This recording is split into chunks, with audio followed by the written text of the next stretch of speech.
देशात इतर गोष्टींची चर्चा सुरू असताना आसाम मात्र शांतपणे बुडतोय. It's reality. आसाम दरवर्षी पाण्याखाली का जातो? हा फक्त निसर्गाचा खेळ नाही, तर गेल्या 75 वर्षाचं गव्हर्नमेंट फेलियर आहे. दरवर्षी हिमालयातून प्रचंड पाणी येतं आणि ब्रह्मपुत्रा नदीत साचलेल्या गाळामुळे ते पाणी थेट गावात पसरतं. यामुळे दरवर्षीचा पाऊस आसाम मधील लाखो लोकांसाठी संकट घेऊन येतो. आजची ग्राउंड रियालिटी बघा. आतापर्यंत 80 जणांचा मृत्यू झालाय. 2 लाखहून अधिक लोक बेघर झालेत. शिवसागर, जोरहाटसह 8 जिल्हे आज पूर्णपणे पाण्याखाली आहेत.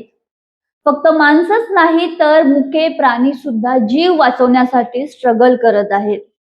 गेल्या 7.5 दशकापासून दरवर्षी पूर येतो. चर्चा होते, मदतीचे फोटो सेशन्स होतात, पण आजही या संकटावर परमनंट सोल्युशन का सापडत नाही? आसामने दरवर्षी फक्त वाहून जायचं का? मॅनेजमेंट फक्त कागदावर आणि आसाम मात्र पाण्यात? अशी तात्पुरती मदत आणि खोटी आश्वासन देऊन आता काहीच होणार नाही.